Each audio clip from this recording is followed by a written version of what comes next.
Hey everyone, before we dive in, just a quick note. The views and opinions shared by our guests on Reset Critical are their own and don't necessarily reflect those of the institutions they represent, the host, producers, or any of our partners or sponsors. Some episodes touch on sensitive topics, so listener discretion is advised.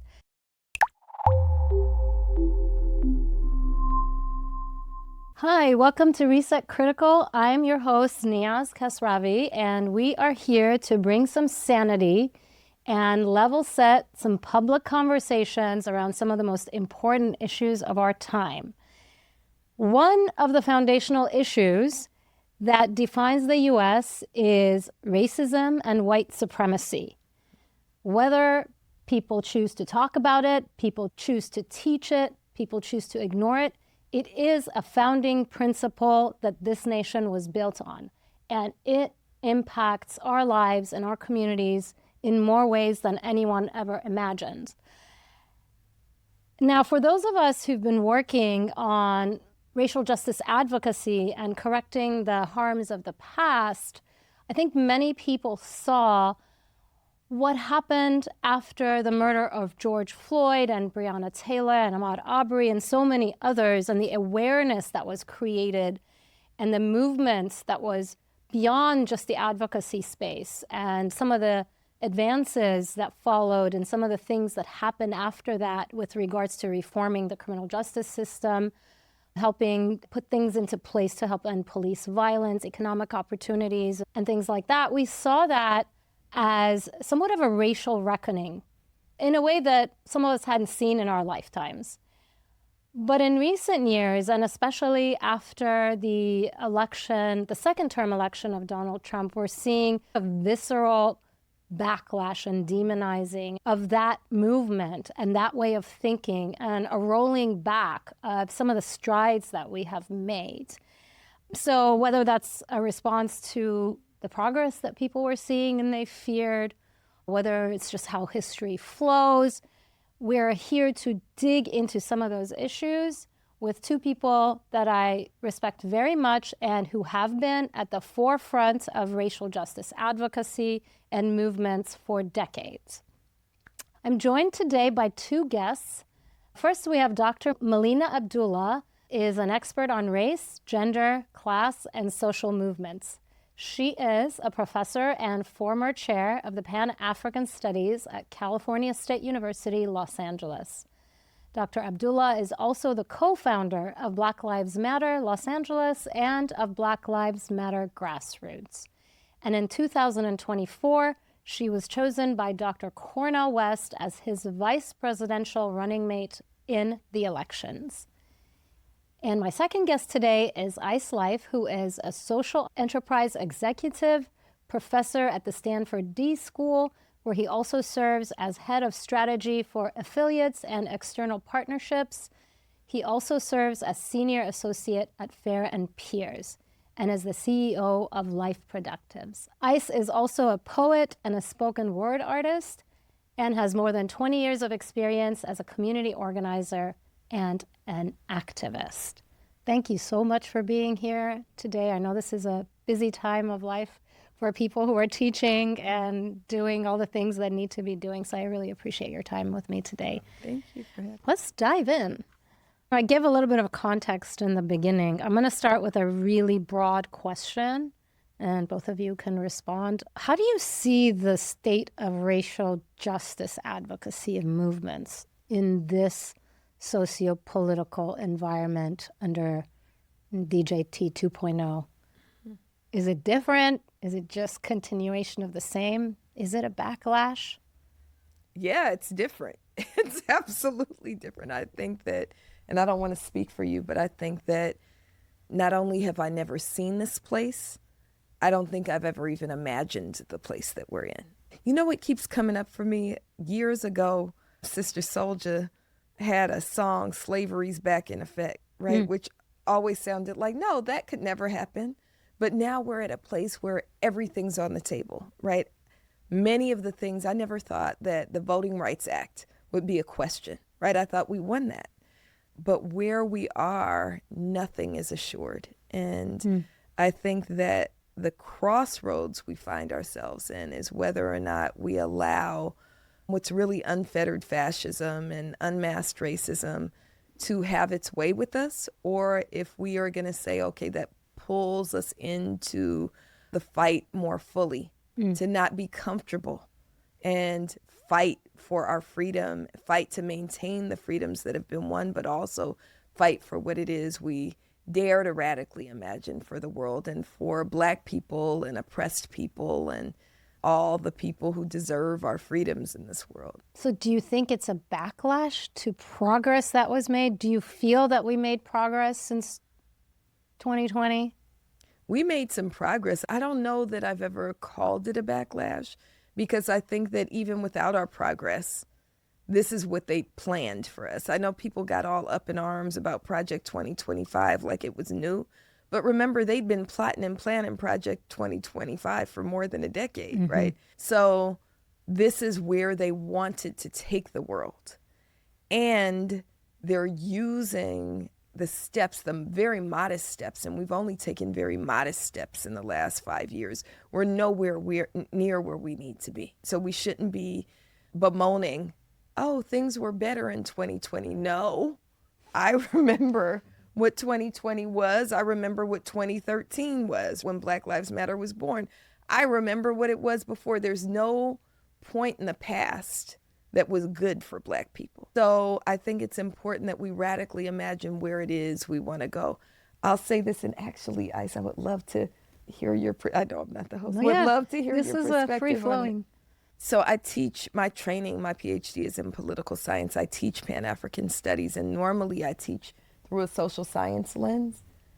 But I've started teaching almost all my classes with either autobiography or fiction. And so my race, activism, and emotions class last semester, we started with Octavia Butler. And it feels like the parables are absolutely what's happening right now. That there is a way that we can go where we build towards Earthseed, or we can try to find a little, and if you've read the parables, right, the world that she creates and builds with this community is called Acorn.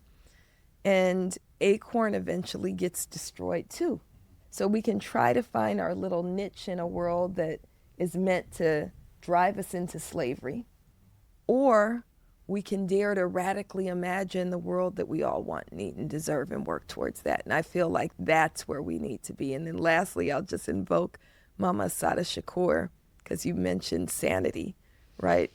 That Mama Assata Shakur, we always lift her up in Black Lives Matter, right? We've always used a chant we call Assata at the end.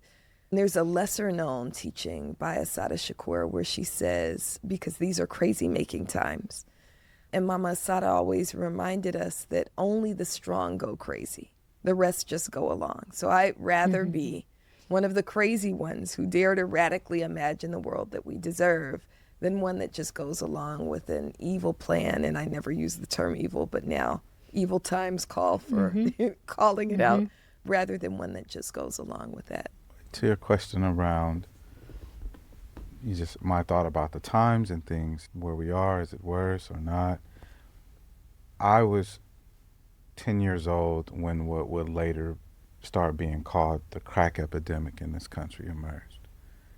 And I always have this dual lens that I'm looking at things through. What is the state of the bad actors that are perpetuating all these horrible things? And what is the state of the consciousness of the people? Where are we at from this time to now? And a progression that I think the great advocates around us have created and been a great part of is that most of this generation at least has a consciousness or an awareness around human rights, identity, integrity, and dignity. That it's at least in the conversation for a young generation that when I was their age, it was not. We were way marginalized. And as someone who became an advocate for justice probably at 17 or 18 years old, I remember how we were around a lot of older people and there wasn't a lot of younger people in our, they thought we were tripping or y'all, and I'm from one of the most, an area most known for social consciousness and awareness, and that was, let alone if you went to other areas. So when I think about the consciousness of the people, the awareness of the people even knowing to be offended, people even knowing to be heard, people even knowing that something's not right is something that I think has changed and is different. I don't believe there's some new invention or accelerated version of white supremacy or state violence in this country. I think that has always existed. And in fact, the public flare-up of it, I think, reveals some frailty. For black and brown and yellow and red people, many in this country and around the world, Cornel West talks about how we're all dreaming in English. And also, many of us close our eyes, and when we picture God, God is a white man. You come up watching Disney and Nickelodeon and going to baseball games and watching fireworks and dreaming in English. And we can't really imagine the dominant culture being frail or weak or not mighty. Mm. But they know their frailties. They're not hypnotized. The magician is not caught up in the magic trick. The magician knows it's a trick. And so while the audience is taken aback, the magician knows. And I think the fraudulence of white might and dominance has been chipped away by the progressive consciousness of people across racial spectrums, but of course for the people who are most impacted by these things, that they're taking extreme measures because they know. And what I hope we can start to think about is the world from before, even though it has a great branding and marketing campaign, it is collapsing. And we will inherit a new world. And some of those things that we're going to inherit are things that were built by the folks before us that we were not friendly with and didn't feel like was friendly towards us, but preparing our generations to come for that, because it's, every sign says that it's crumbling. And in our sweetness and in our goodness, we sometimes don't even recognize the collapse of the thing that we helped tear down to build something new and happening. So those are my thoughts. And when you say collapse of the thing that we helped build? I'm founder of Stanford, was a governor and drafter of the Chinese Exclusion Act. You can walk around Stanford's campus sometimes and think you're in China. You can think you're in Korea when you're at UCLA. That these campuses, for example, that had these infrastructure-based, institutional, exclusive racism for these groups, those models have collapsed. And those students are the descendants of those people that were excluded are prevalent on the campus. That is one example of something collapsing that existed. But it didn't collapse with a big boom. It didn't collapse with a big to-do. Just gradually it fell apart. And when I look at, and I'm not at all saying that things are not deplorable and things are not bad and that we have much to do, but I think the old world from before, my grandfather, who I know, I touched his hand. I knew him. When my mama was born, we couldn't vote. When my mama was born, black folks couldn't vote. So I just hope that our measure of where we're at is tied to our consciousness and our awareness as well as the material. So what I'm hearing is it's possible to build upon institutions that are not harmful, but maybe did some harmful things like Stanford or the founder of Stanford, or even the principles within the Constitution that still hold promise, but were misused or saved up for a certain category of people. So we can still build on some of those ideals and some institutions, but tear down the negativity in the way that they were implemented. Is that what I'm hearing? No. I'll let you respond. No, you go ahead. Well, Finish your thought. And Yeah, then I'll... and then I'll be quiet. Maybe, but I'm saying that those institutions or those structures are not the core relevancy to the liberation of a people. Oh. That part of the pain and agony that we're tied to is that we close our eyes and we see ourselves as part of it. The very act of protesting something often means that you have an expectation of it. I've never gone and demanded that my dog wash my car because I never expected my dog to wash the car. But if I was in a family where a lot of us are using the car, I might have the expectation like, yo, can somebody else clean this car? And I think what I hear in our demands is that we do have an expectation of the governing bodies around us. We do have an expectation of the institutions that we're a part of.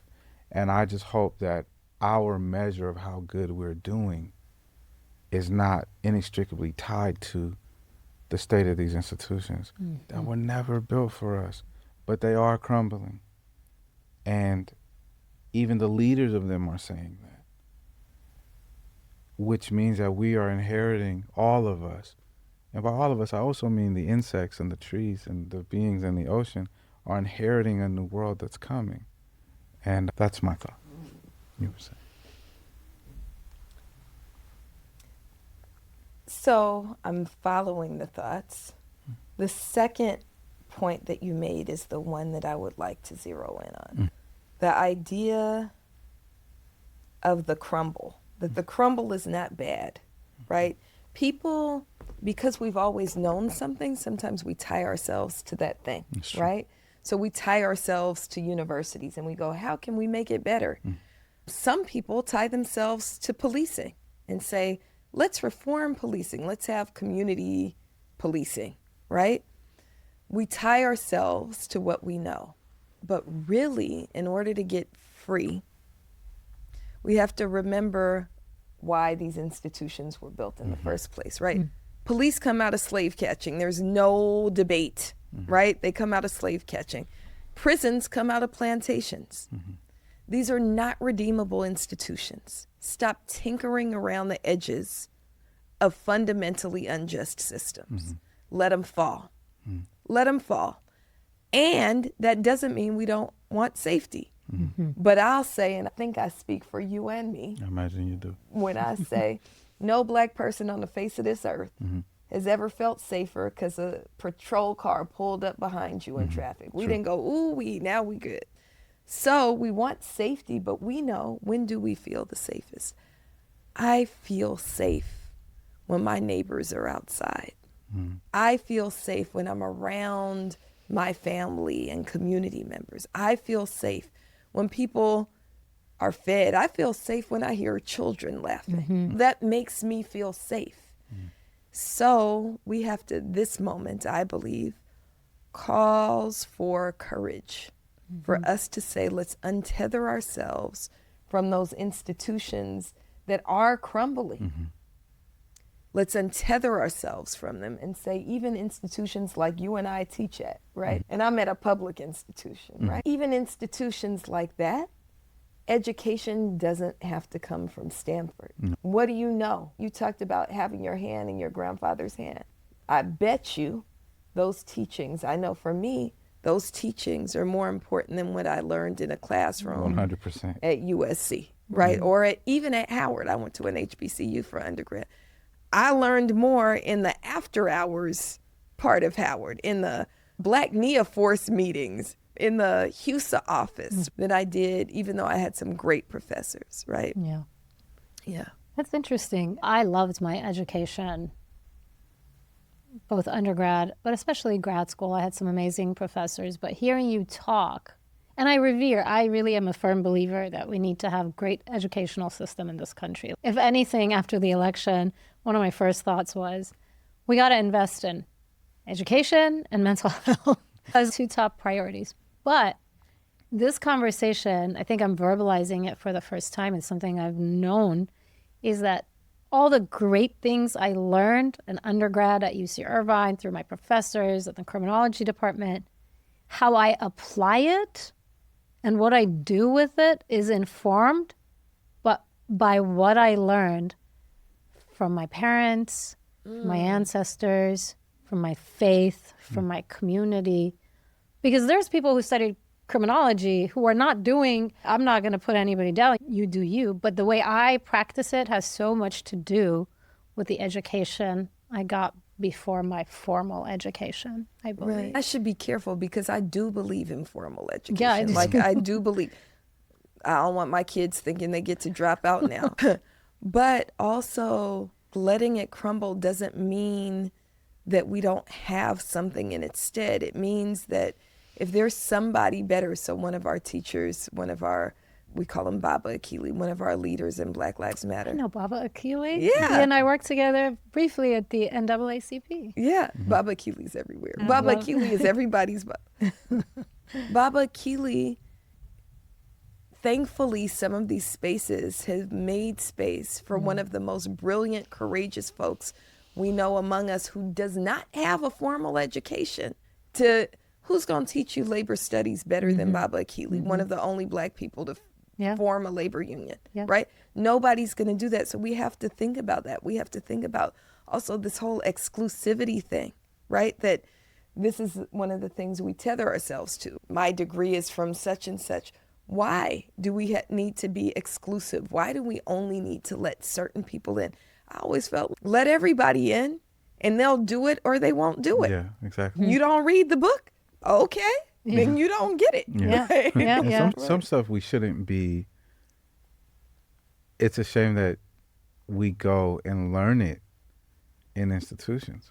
Like what we call social impact work, or it's really caring for others. It's empathy. And then we go and many of us go and get like degrees in these things. And most folks that gravitate towards that in their education, it was void in their, and I see it with a lot of demands of students on campus. You realize, and I ache for our young people sometimes, because there's a massive body of the school that come to learn how to do something, to get a job, and have fun. Our young people come into the university, and it also is like a place where they need to heal, where they need. The institution not built for that. It's built. You come here to learn how to do something that can get you a job, connect with people, and have fun. That's what they're built for. Yeah. But we have, understandably, a whole nother void in our chest and a needs that has to be addressed, that we have to build around. But I hope we can get back to a space where our families and our communities are spaces that continue to give us these lessons, that when we're in our early 20s, we're more whole and more intact. Not totally. It's natural for young people to have some spaces missing in them. When you're 35, when you're 60, there should still be room for you to be growing and healing.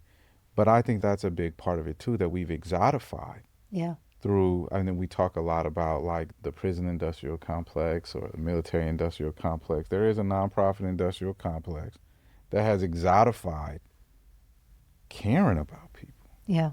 And people have a whole career tied to caring about folks. The movements that we're on the shoulders of, these were working class folks who had a job and they were a part of this movement that folks were about, which was about everybody having adequate food, shelter, and clothing. And I'm curious about where it'll go next. Yeah. I think you're pointing to something that I think I want to be real deliberate about saying it. The crumbling of institution doesn't mean that you just live among the rubble. No. Abolition, which we were talking about before we sat down, is twofold. And that's the second part that's more important than the first part, right? You want to abolish systems that are harmful, and at the same time, and this is what I meant by radically imagine and build the systems that we actually want. So we should be constantly building, okay, that falls, but we're building. What does education look like? What does safety look like? What does family look like? All of those things. Yeah. And America has always understood that. The Reconstruction era was about that. They obliterated the psychology and the physical structures of the South, and then went, oh, now we have to like rebuild. At least that was the hope. The Yeah, and we're going to get into a little bit discussion about abolition later. But I always feel like this point that you made is really important because it can be such a misperceived and loaded term. We get obsessed, not we, but communities and public talking heads get obsessed with these semantics and really forget to think about what are we actually talking about when we say abolition is not let everybody do whatever they want, free for all, no consequences. It's really the recognition of the systems that we have are so at the root broken, and their history and the reason they were built is so fundamentally unethical that we got to start from scratch. So it doesn't mean we're going to leave a void and then for 10 years until we build something new, people can do whatever the heck they want. So it's crazy that I find myself, because I am a diplomat, as Ise knows, he and I have a lot of this conversation, I always have to present this into, I can't have a conversation with my family who doesn't do this work or my friends without getting into this context. And we could have a whole conversation around, Ise, what you were saying with regards to using institutions that were technically supposed to help us like train for a job or a profession to teach and learn empathy. But we could do a whole other conversation around how empathy and sympathy are more and now very publicly touted as weakness, right? And so what do we do with that? And is the answer in the institution, or is that in like communities and families and uplifting those as well as the educational system? But they serve different purposes. But we could have a whole show about that. I want to ask you both about what you're doing now, and then we'll come back to the question of systems and policing and abolition for a second. I want to ask you about Black Lives Matter. First of all, personally, because I know the history, but I'm not sure everybody does, because at some point it stopped, and we know at what point it stopped being so much in the news and talked about by people who are having public discourse about it to the larger audience, not within advocacy circles and intellectual circles. But what's BLM up to now? Maybe just a very brief reminder of like, why was it formed? When was it formed? And what the organization is up to today in this context. Sure.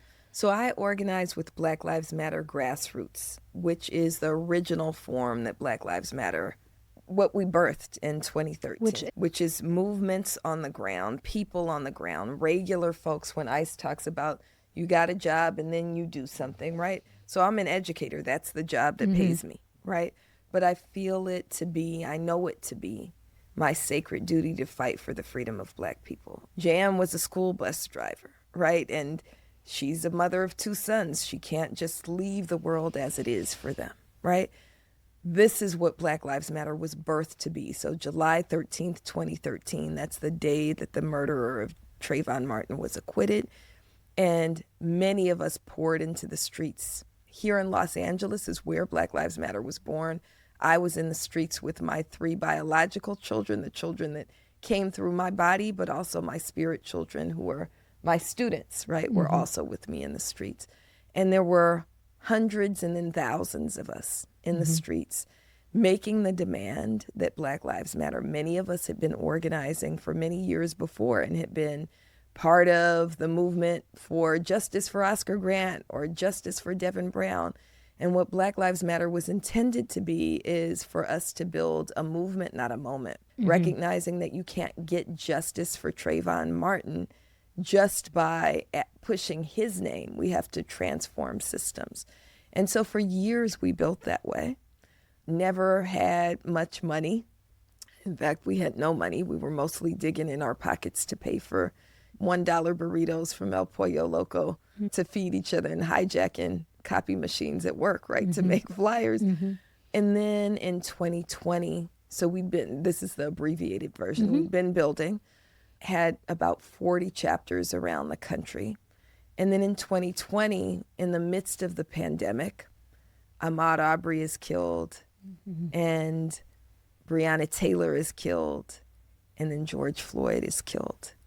And I describe it as a moment when the world cracked wide open, when we couldn't look away. We were at home. We all saw the theft of this father's life. We all saw the forefathers that were slave catchers that danced out of Derek Chauvin's eyes as he was grinding his knee into George Floyd's neck. And so many of us exploded onto the streets, but those who couldn't come, many of them donated, and they were extremely generous. Now remember, we're a movement. We are not a nonprofit organization. Regular people. There were some who developed a structure to receive those resources, and others of us who said we can't squander the movement moment. We have to build and run through this portal to get as much freedom for Black people as we possibly can. What ultimately wound up happening is there were people who had their eyes on the money rather than their eyes on the movement, and the people with their eyes on the money wound up misusing resources and co-opting the entire name of Black Lives Matter. Those of us who were on the streets said, that's ours, and we were not able to crack through to, again, institutions that weren't meant to serve us. Black Lives Matter Grassroots, because we live in the system, we did wind up incorporating. That's 52 chapters now. We're the largest we've ever been. 52 chapters around the world, thousands of organizers who continue to do work with very little resource. But we have a will, we have a vision, and we do the work. On the other side, there is something called a Global Network Foundation, which if people are looking at BLK Lives Matter or following that, they'll go, this looks like the Democratic Party. That's because it's run by highly paid consultants, not by movement folks. But BLM Grassroots still exists in that form. We just had our platform stolen and our resources stolen in many ways, our good name stolen. But we're not going to stop doing the work of the movement. So when people see the work that's happening, and I know you're familiar with what just happened in Mississippi last year with the goon squad being exposed. If people are looking, that's these Mississippi cops who were burying bodies under the back of a jail, right? Same thing has just been unearthed in Houston. If they're looking at Trey Reed, who was lynched in the center of a campus at Delta State University. If they're looking at Erskine Jenkins, who's this college sophomore who was killed on campus or off campus by sheriffs in Lubbock County, Texas. Or looking at places like California, where I haven't shared with you, but we just finally, after 9 years of fighting in the name of Waukesha Wilson, who was killed inside LAPD Metro Detention Center, young Black mom, and her family wasn't notified of her death and only discovered, were searching for her, excruciating search for 4 days, discovered that she was in fact dead. We finally, after 9 years, passed something called Waukesha's Law, family notification law, requiring jails and detention centers to notify families. So we're still doing really good work on the streets, in policy, in the schools where we're defunding school police, but it's not as recognized as it was in 2020. So it's sticking with the original mission of really helping people on the ground. And so is the larger Black Lives Matter movement, I guess the side that went along with going after the funding and resources, is that still operational? Are you connected? They kept the money, they kept the social media, they kept the website, and in many ways they are misusing our good name, but they don't do any work. The movement work is happening through BLM Grassroots. We pray, because I'm also a person of faith, we pray that one day that they go, this is wrong, and give us all our things back. We've tried to fight in court. The system didn't allow us even a day in court to make our case. But we're not going to stop moving because there's too much at stake. And so it's people, it's children, we have a whole youth vanguard, we have elders, and it's regular mamas and babas and workers who are doing the work, really because we know it's our sacred duty to do it. I think the language is important, like you were saying, and not what you're saying, but the public perception will be around one being larger. then, or the people. Was not my intent. I know, of course Yeah, not. yeah. But like the largeness goes to who the people say are the ones on the ground really doing the work and doing that. And that's the unfortunate thing about a riff like that people get it twisted. And I share the same prayer that comes along. And I just want to make sure my language didn't reflect my way of thinking, right? Of course. And I'm thankful to you for picking that. It is very important. This is something that was occurring to me as we were talking about. Something happened. We were doing some work before then, and then a bunch of philanthropists wanted to support what was happening, and then a group of people saw all of this resource that was already available. So it created this dynamic that we're in today. It also speaks to the advancement of the people, though. This problem, this is more than a problem. It's a despicable outcome. But the same thing happens when people go and support the Red Cross without understanding who really is on the ground. The same thing happens. It's a phenomena that now our work gets so advanced in that we find ourselves having the same issues that global NGOs have. And again, depending on the consciousness of the people, we either are demoralized by the moment or we go, whoa, we organize so heavy that we find ourselves having the same dog-ass problems that any legitimate, real organization is confronted with. That's what and that's not an imposition on Melina's output or her, the way that her or anyone else sees it. But when I see it, I'm like, oh, it's a big league problem. And it's a teacher the next time it comes around for where we draw lines in the sand. That's how I saw it, as I ache seeing it happening. Yeah, that's an interesting way to look at it, and I really appreciate that framing. I guess it begs the question, what we've been talking about around how do we resource our movements without relying and becoming dependent and a part of the nonprofit industrial complex. And I'll preface this by saying I have worked at large and small organizations. We've gotten funding to do some good work from big philanthropists and big foundations. But there's also been like really major problems. And I've been on the inside of both working with funders and working with advocacy organizations where at some point, for example, we were trying to create an organization that would help provide resources in terms of research and data and technical assistance to folks on the ground working to end police violence. And as we were holding these meetings with funders and going around the country and talking to organizations to see what they needed so that we could convince funders to create an entity to support that, some of the news cycles started to die down and around these high-profile shootings. And I distinctly remember having to give presentations to foundations as to why police violence was still an issue, even though it's not on the news, right? So I really got a first row seat into just watching how some well-meaning funders even can really help divert the movement or not have enough attention to really help communities where it's needed because it's not the hot button issue. And so where do we go for the type of support and resources we need to not become a part of something that could be ultimately problematic in many ways? I love this question. I knew you would. You want to go first? It's up to you. Yeah, go ahead. Okay. Because you love the question. Yes, I'm trying to bottle the fire. And You don't have to bottle the talk fire. your ear off. I guess I think about it this way. Business is the art of efficiency. As a chief executive officer, I can tell you that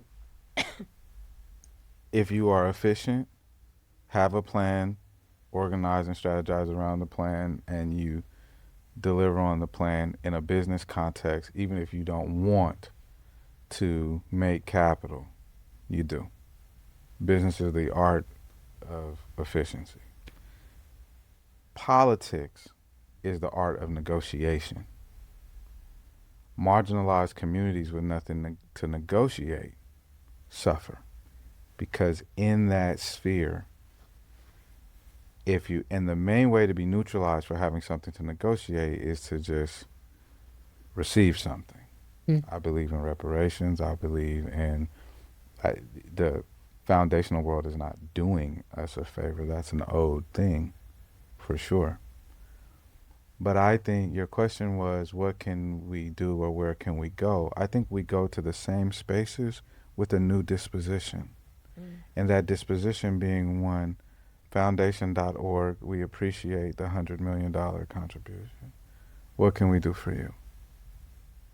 That we have to find ways to have something to, and I watched a civil rights bill be passed for Stop Asian Hate in 4 months, which those folks deserved. I wasn't comfortable with the language. Socio-politically, I wasn't comfortable with the language. Tell us why. What it spun from is there were some wayward black youth on videotape who were knocking down and robbing elderly Asian people. And this language starts to come up around stopping hate. And so I take issue with it because the language of hate insinuates that these young people are riding around in a car, they're throwing around racial slurs about Asian people, are motivated by a racial hatred for these people, and are knocking them down and committing hate crimes, which in the socio-political state that we're in, it also means that these young people who are wayward, who are foul, who personally I would be all up in that if I saw it happening, are not necessarily driven by hate, though it may be a malicious act and a horrible thing to do. It was a malicious act and it was a horrible thing to do. But the reason we see 4 months this type of formulation around it and massive dollars going into that space is a capacity and a leverage in one community to, if they were to withdraw themselves from universities, from business, from spaces, that would have an actual implication of fallout.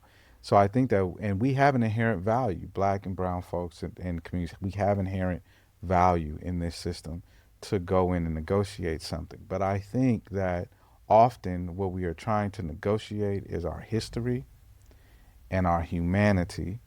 And if the people oppressing us cared about our history and humanity, it wouldn't even be a meeting. So we have to find, when we should go to the same spaces, but it should be a new dynamic in what's being negotiated. We should be beautifully innovative around. So the support means this: we want $100 million and a guarantee of media coverage, no matter what the hot button issue is. Any other communities and other issues, not even just based on race, where it's like we're always going to be talking about that we're always going to be in the conversation. And I think that's something that is the opportunity. It's just renewing ourselves with going in and saying, this time, this is what we want to negotiate. These are the people who speak for us. That's a big one. These are the people, you don't get to go say, oh, I saw a tweet by this social media influencer and we're going to have them come on CNN and talk about this issue. The people should go, this is who represent us. And I think that's the key. I'll stop. Yeah, that was good. And I'll just say, from the side of organizer, I think it's also a reminder to us that we got to do what we gonna do regardless. Yes. That 2020 was great, but we've been working for 7 years before 2020. And I love that we can now hire a couple of folks. I love that we get to actually resource Black restaurants to bring food into the meeting. So whenever we have meetings, there's food. I also don't go anywhere where there's no food. I should ask you about that. There was no food. No. There's food. Pizza outside. But I feel we need the food at the meetings. But it's great that we can help keep these restaurants afloat because we pay them to bring food in, but the meeting's gonna happen anyway. The meetings still happened when there used to be in the early years in 2014, there was this one white woman ally who had this bike that had a trailer attached to it, and she would ride her bike up to, usually it was an encampment, up to the encampment, and it would have a pot of rice and a pot of beans. And she would have a bag of bowls and plastic spoons, and that's what we ate. And I don't know if it was the most sanitary. I really don't want beans that come off the back of a trailer bike, but we ate it then. Yeah. If we got to do that, we got to do that, that the work continues regardless. And I think, again, this moment that we're in of nobody can deny that this is fascism. If you study what is, this is fascism. And if you can't get, or you're too afraid to get, or you're not called to get out in these streets right now, then we want you to resource the people who will. Yeah. And that looks like that's a call for foundations, but it's also a call to individuals, right?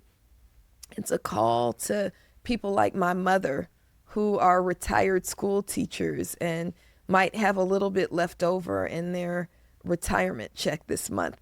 If it's $20, lots of $20 checks will buy the food at the meetings, right? And so we're going to move from the inside. We're going to move as righteously as we possibly can. And we would love for resources to come, but if they don't come, we move in anyway. Yeah. Yeah. I think that's beautiful, especially as we see a lot of people pull back, figure out how do we talk about this so it doesn't raise red flags. And I understand everybody's in a different position, but I think this is not the time to back off. If you can, this is actually Double the time down. to dig your heels in.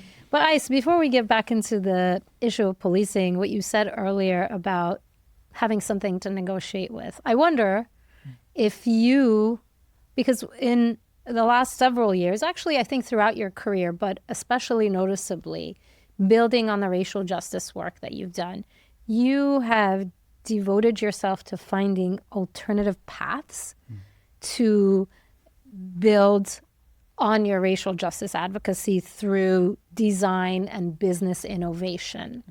What does that mean? I'm a nerd. I've done research and I've done advocacy. And if you said innovation and design, I'd be like, how do I do that? And is that something that can be a tool in empowering communities to then have something to negotiate with? 100%. And I think that it's always existed in the work. It's not always named that way, but the rice and beans on the back of the bike is an example of innovation. Innovation, I've suffered a lot of phrases. I've suffered whoop, there it is. I've suffered synergy. Remember that? When everyone was saying synergy, I suffered through a few years ago. There's no there. Every meeting I was in, people. Now I'm suffering innovation. Sorry. No, not from you. No, you're just reflecting the world. Innovation is, I think sometimes what we call innovation is basically optics and maximizing whatever the current moment is. That's not innovation. That's being inventive, which is great. Innovation happens at the edges, where you go to the edge of where something is at and you go, how can we really leverage the edge and bring folks out here to what a new possibility can be? And that motivates and drives my work at our firm and in any business venture that I'm a part of. To me, I'll share with you a beautiful example. I was invited by, without saying the name, about the biggest developer of AI. I'm one of the people that's contacted to go, how do we start to deal with talking to and engaging communities around AI? I said no. As a person that respects labor and cares about labor, I was not keen on that conversation. So then they come back on ICE, we got this labor union, these folks in the conversation. What does it look like to be a part of it? Sounds like they got it. No problem. I don't need to be a part of it then.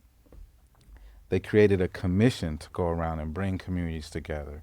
ICE, can you just help look at how we might design who should be a part of these conversations throughout the state of California? That's interesting. So from Eureka to Bakersfield Yeah. to the Bay Area, they have these conversations. Of course, indigenous people were there and a part of the conversation. Native people are part of the conversation. And one native group says, our people don't want this on the reservation, don't want this in the hands of the young people, which is a very bold statement.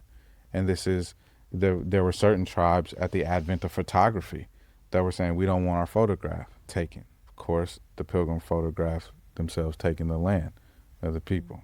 But I respected that boundary. Then I get word of the most beautiful, innovative thing. An elder of a tribe said, what we want to do is create a chatbot that is only informed by our way and our teachings. Which means if you're on the reservation and someone steals your bike, if you went into ChatGPT and said, what should I do? They'll go call law enforcement. But in this thing that they're developing, it goes, remember the way, which is to consider what this person may have been going through that made them take your bike in the first place.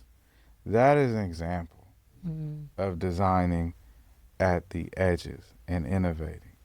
And so as a designer, and we don't mean graphic design, what we mean is like designing the approaches. There was language used in the 70s, the 60s, late 60s and early 70s that took the name of a certain animal and placed it on law enforcement. This was very strategic because when you came to the people and you said, we want to talk about the intersectionality of neo-colonialism and the repressive actions of law enforcement on the descendants of African people, as we say, deep.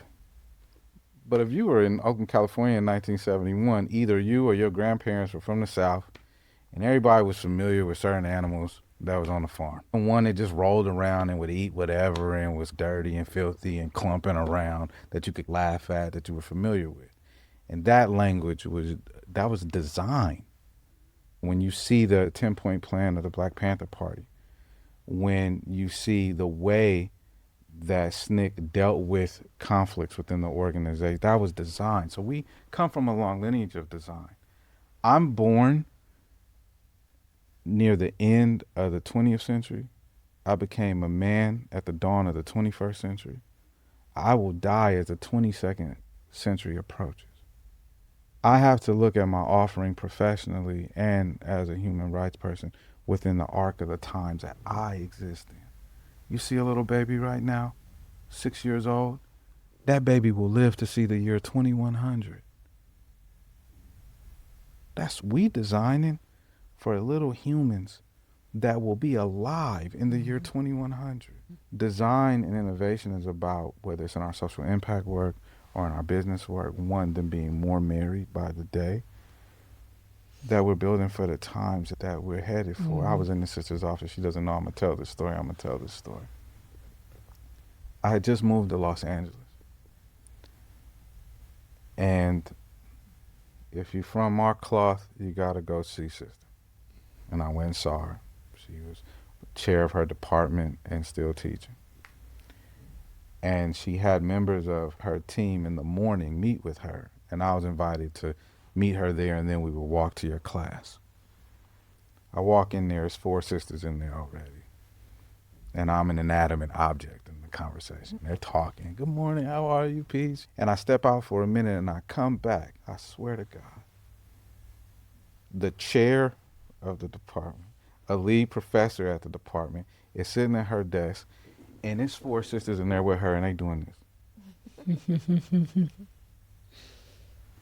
That's a revolutionary way to start the day. Then I went to the class, and I know this class is being led by somebody that's grounded in something. This is our work. Yeah. That's beautiful. And that's what we mean. I love this story. We're doing an episode on AI. I should invite you back.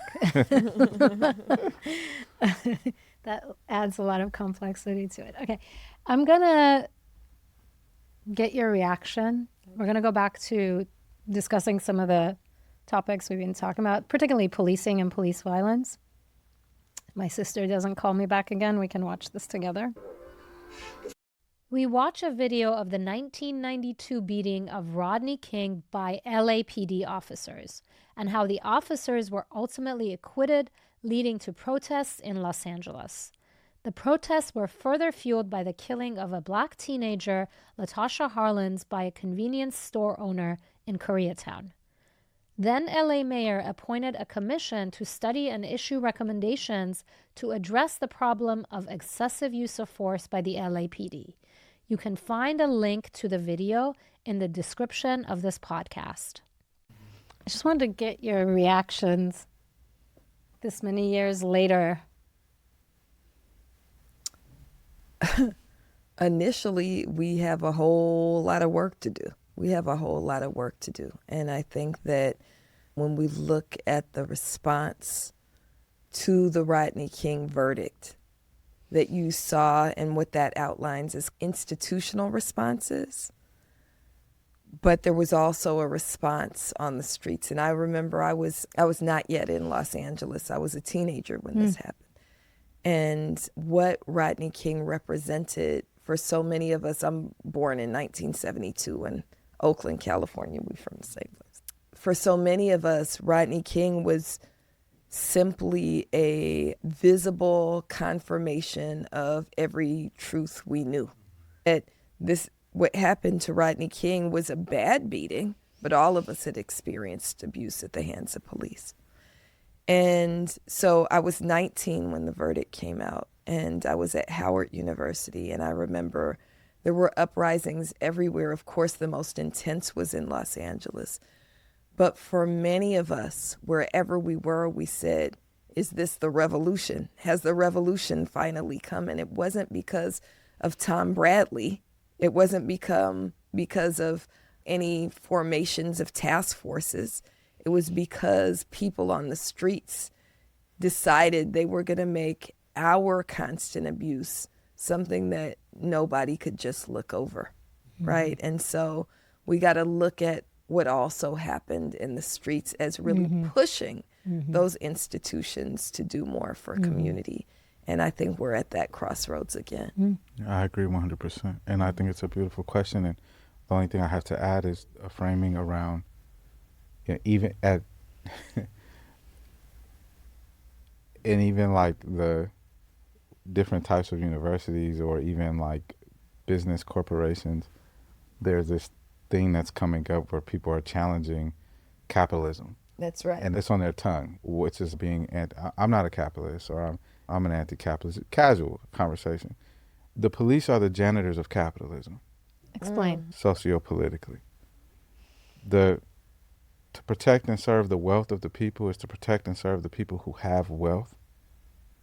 Wealth is property, not money.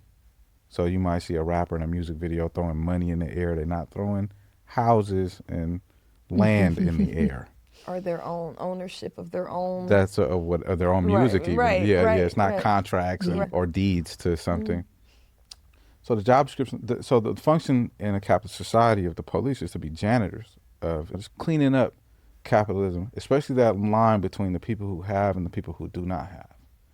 And as long as we are fine and content with and want and even imagine ourselves to be a part of and tied to and benefit from casual to aggressive capitalism, then we are inherently tied to needing and wanting the police. So I think that when we say generation, normally we mean whoever's like between 0 and 27 years old. This generation, we're all in this generation. We're here. We're all a part of this generation. And this generation may have to either imagine a new form or a different way or a different output of the current capitalist state. I'm just saying this objectively. Or figure out how to design and, as you said, radically imagine outside of it. And that's something that we have to spend time really studying and learning from what happened before, understanding our socio-political sphere that we exist in, and a major one, and I tell students and organizers this all the time. Are we prepared to insert different word for police ourselves? In your family, can someone tell you what to do? Are you okay with somebody saying, stop that? Is there leaders? Are you comfortable with leadership in your family, in your community? Are you comfortable when somebody's transgressing on your people or your neighborhood or your house? You being the one that got to go to the door and stand up for that? Mm-hmm. Because the beginning also requires in us loving each other enough to take leadership from each other. I walked in here today, and my disposition, and this ain't me as a person, it's how I was trained and raised to be. My first thing is, the people around, do they have water? That's right. I'm not walking in here before somebody else. I'm not. We have to be willing to defer to one another, including allied communities. We have to be, because in my mind, what we call civilization or being civilized is the ability to cooperate with one another. That's what separates us. Can you be cooperative, in my mind? Yeah. I just think that's really beautiful, and I want to make sure I lift up the beauty of this moment, right? That in this moment, in this political moment, you do see the counter. Mm-hmm.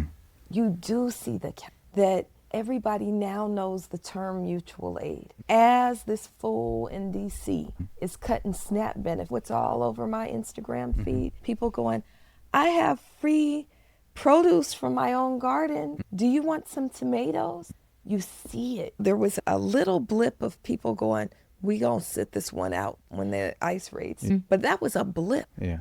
What do you see happening in Chicago and D.C.? And I just got back from Memphis. Black folks going, I don't care. You are not snatching a baby out of this brown mama's arms. Yeah. You are not wrestling this father to the ground as he drops his child off at school. You're seeing the beauty of us going, we can. I will step up, and I'll accept other people stepping. So I think that what you're saying is so beautiful, and we're seeing it in real time. Yeah. It begin to unfold, and I think that's what I meant by this crossroads that we're at. Are we going to allow them to have their way? Are we going to say, cut SNAP benefits and we still going to feed our people, right? No matter what. We still going to feed our people. We going to make sure these babies get home from school safely. We're going to do all of this, and I think that this is a moment where solidarity is, even if we think about the complete 180 that happened around the people of Palestine, that when you measured where were American people in 2023 and where are we now, you know, that no, we're not sending our money to arm a genocide. We're not okay with genociding babies. Mm-hmm. We're not okay with it. And I think that there's tremendous opportunity for that beauty. What Ice, since you telling stories, I'm going to tell stories. Ice walked in as a guest and is saying, and your people did it too, but he didn't know that, and goes, does everybody have water? That connecting on a human level, I see you as a human being and a spirit and a soul, and I want to make sure you're okay, regardless of what somebody else is plotting and planning against us.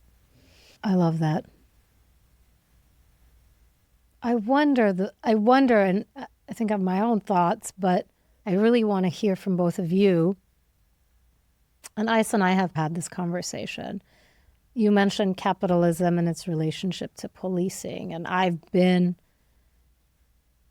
if there's one work in the criminal justice reform and transformation space that has stayed with me from day one to now, is working against police violence and suppression and against police brutality. And when I saw this clip, I was like, are we doomed to repeat this cycle over and over again? Because when I graduated from grad school and I got into work, this is the stuff we were doing. This is the stuff, the policy stuff, the commissions and the passing racial profiling laws and the recommendations. And over time, as you evolve in this space, you're like, And even when you do that, it's being rolled back, right? So after this most recent election, with just the heightened craziness that we're exposed to, I started to think, what do we need to do so that our wins, the strides we make, aren't able to be rolled back so easily, number one. And number two, is it even possible? We talked about abolition and it not meaning, so I don't feel like I have to contextualize again that we're not, abolition means we got to have systems, or we got to have different systems for public safety and thriving for everybody, right? Is that even possible under capitalism? Do we have to just focus on dealing with the issues of the economics of capitalism and the facts that's like on steroids here in the US before we can work on transforming public safety and figuring out what enforcement of norms and laws can look like? Is it even possible? Do we even see an America that's not capitalistic, right? Because if we don't see that, do we just contend ourselves with what we can accomplish, the improvements that can happen under the framework that is possible? We have to fight for all of it at the same time. So I know people say, oh, I'm anti-capitalist.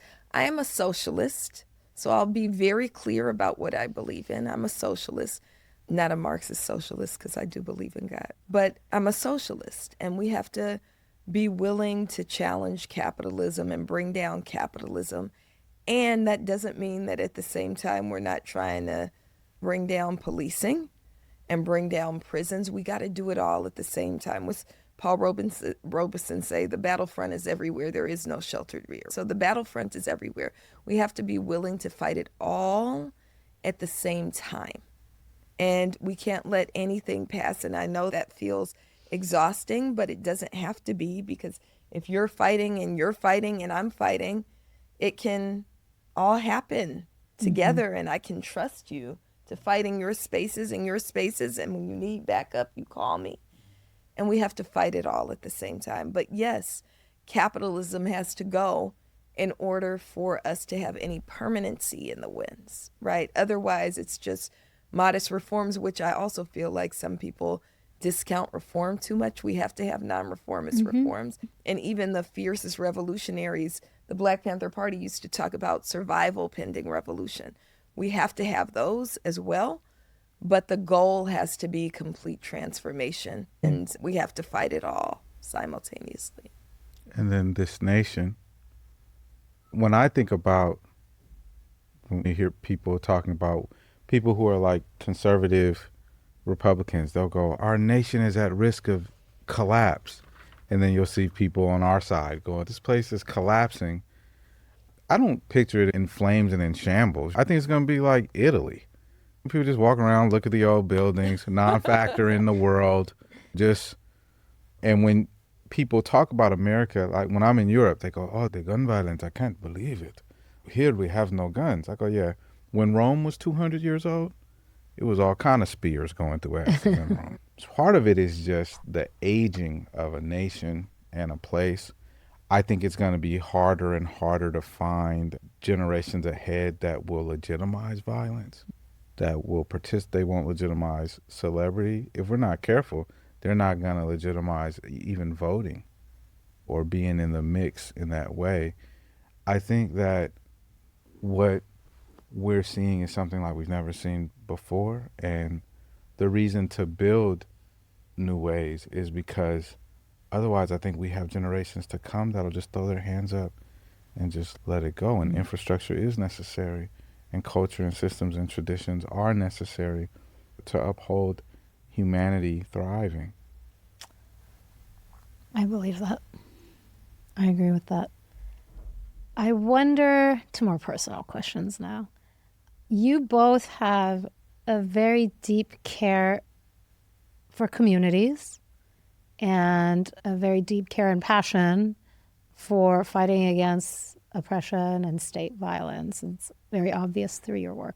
But I wonder, what informs your personhood, the moments in your life before you found yourselves at the forefront of the fields that you lead and the work that you do, what moments and values informed the person you are today that led you down this path? I didn't know it, but I was growing up, I was a child of folk people in East Oakland. I had a very unique upbringing in that my mother was black and white, born in the early 60s. And my grandmother was the daughter of poor, white, Irish immigrants that lived in farmland and way up north, Northern California. And on my mother's side, my grandfather on my mother's side was a black man from Oakland. And I grew up with a mother that was black, but her skin was white. She had brown freckles and straight brown hair. And then also, her and her siblings, my uncles and aunts, were taken from her mother. Imagine that, a white mother with a black man has her children taken from her because my grandmother struggled with alcoholism way before I knew her. And my grandfather then married, it's funny because I'd probably, if I knew him now, I would have given him a hard time about this. He then married a Japanese woman who was the survivor of the Japanese internment camps. And then my father's side was black folks who in the early 50s came here escaping Memphis, Tennessee to Oakland.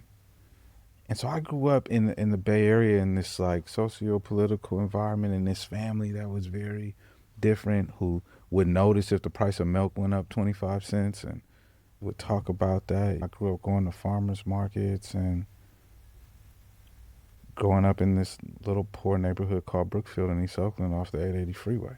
And that, I think, gave me a front row seat in Lynn. I had no idea what my life would become, but it tied me to the people and the stories and everyday life of folk people. And I knew the prejudices within my own family. I got bused to school.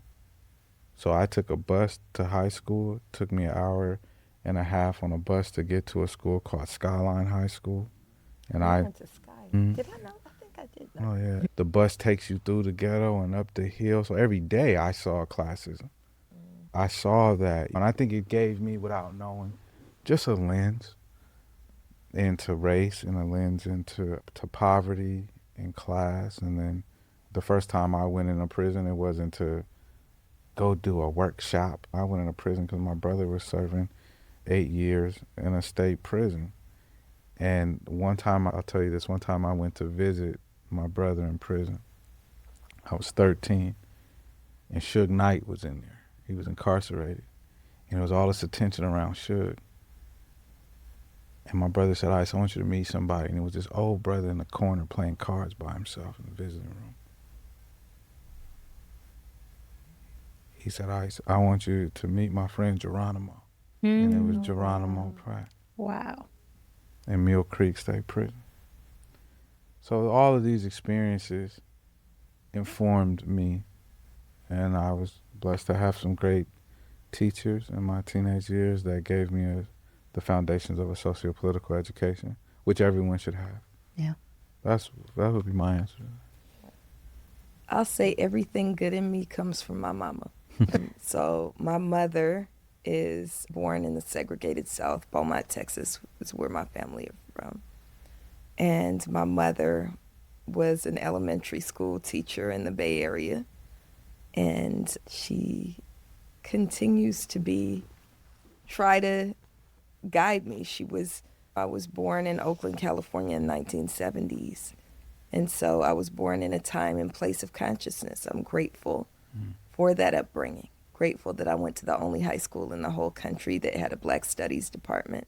I wasn't bused. I took the bus because we lied about my address so I could go to Berkeley High. So that provided a foundation for me. And then I think also being in organizing community, I always say it's really important that we have a community of accountability, that even if you're not a joiner, you still need to be a part of an organization, because what an organization will do is pull you in when you're wrong and push you forward when you're right. And I'm grateful to be a part of the most beautiful people.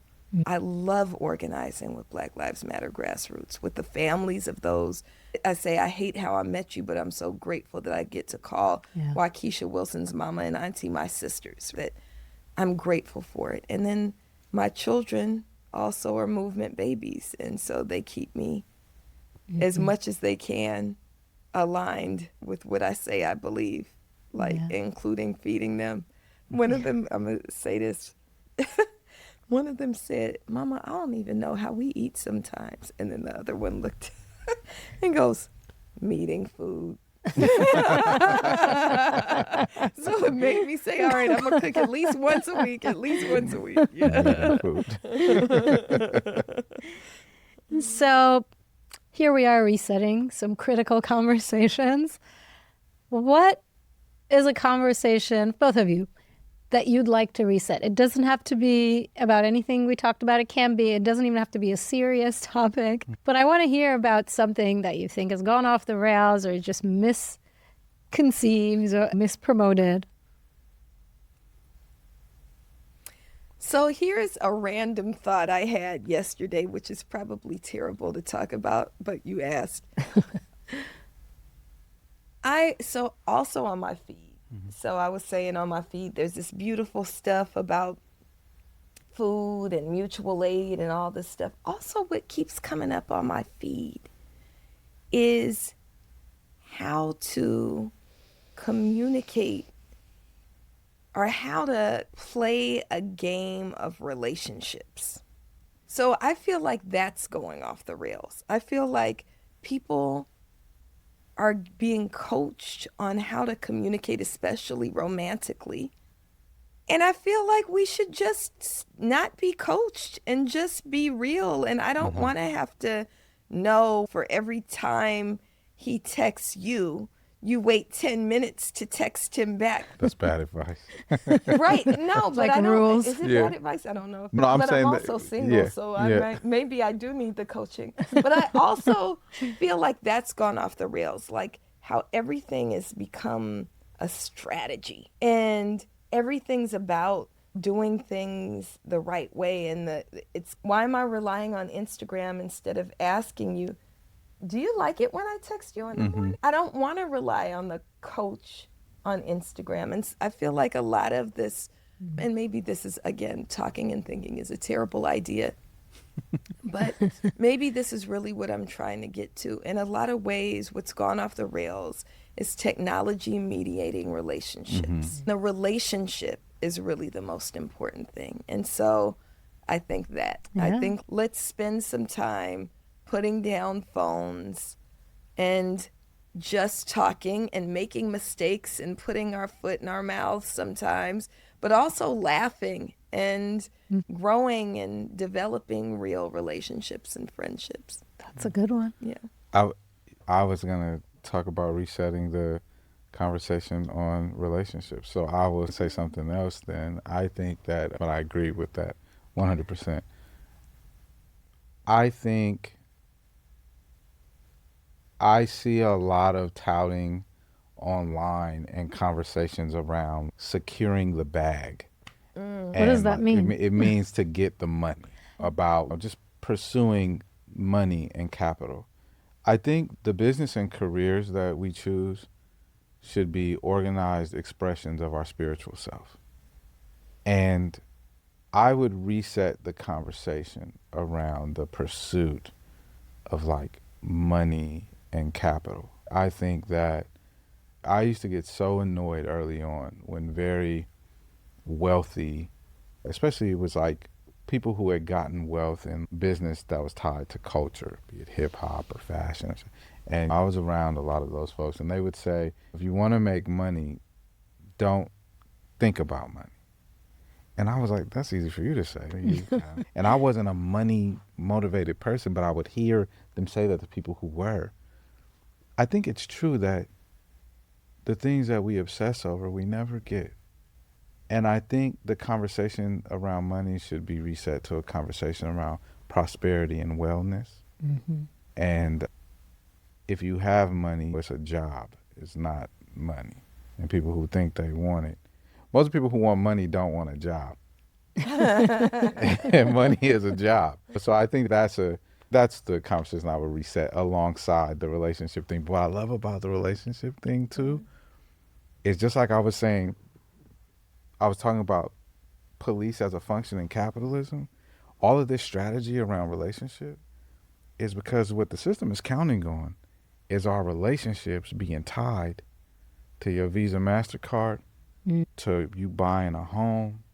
It's not, the agape and the guava of love is not on the agenda. Yeah. And it is a beautiful radical act to build love and build relationship based on the person. Yeah. And not just being some predictable blob of person that can just be sold something. Oh man, that is a whole nother podcast. This has been great. I have ideas for 3 more podcasts from this. But no, this is what I think. If you're saying we need to say it, I want to hear yours. Oh, that's a good one. No one's ever turned the tables on me. Although this is my 3rd podcast. I think I want to reset the conversation on many things. I think this is why I'm doing this show. But one of the recent things, I think we actually talked about it a little earlier in some of my conversations with the team here, is like the public shaming that happens to people around. I got this a lot, actually. This is an interesting question. Why we really admire, because I've spent a lot of my career working on racial justice issues and with the Black community and Black organizations. Like, we really admire that you're doing this. Why aren't you being vocal enough on Iranian women? Why aren't you doing this? And I did a lot of research on Iranian women in grad school. So it's almost like you're shaming people for doing the right thing, rather than trying to educate them and encourage them that you can advocate for more than one issue at a time. We saw it with an example that you mentioned with regards to some in Black communities, a blip, as you said, saying, this is not our problem. And I think that I want to reset this conversation, that first, it's possible to care about multiple issues. Do not shame people for doing something that's right, even though you think they should be doing more on other fronts. I think our job is to educate and encourage people to do the right thing as much as possible. That's right. And this whole notion of it doesn't affect me, it's not my problem, I think is wrong, is dangerous, because our oppression is all linked. And I think what we let happen to other people is gonna come for us. And we don't recognize that. When you were talking about the whole immigration and ICE thing, I've spent a long time trying to educate and bring in the Iranian American community to the conversation around racial justice. And I've had waves. There have been moments where people have shown up. Younger generation definitely gets it more, because older generation comes from a different baggage and background in Iran.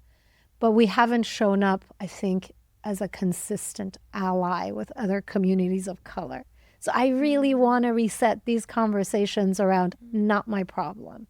I am of the belief that everything around us is our problem. That's right. And everything that's great is our doing.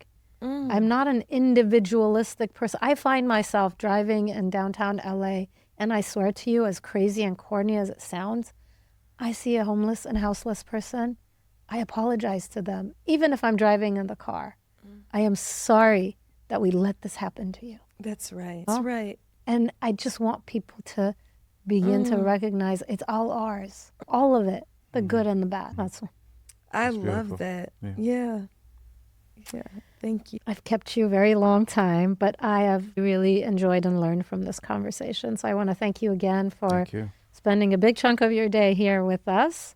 Thank you. And I hope we can continue the conversation again, because I have so many more questions. We didn't even get a chance to, I really wanted to talk to you about your experience running on the presidential ticket with Dr. Cornel West and what you learned about the political system in this country. Yeah. But that's a whole nother conversation that Absolutely. hopefully we'll get to have someday.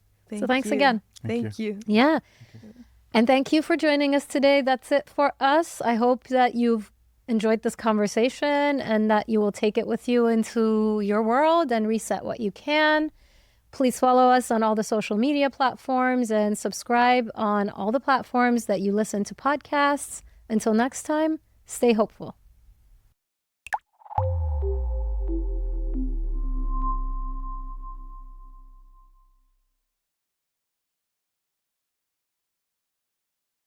Thanks for tuning in to Reset Critical. Remember, the opinions you heard today belong to our guests and don't necessarily reflect the views of the institutions they represent, the host, producers, or our sponsors and affiliates. Mentions of products or organizations aren't endorsements. We're here to spark ideas and dialogue. Until next time, take care and keep thinking critically.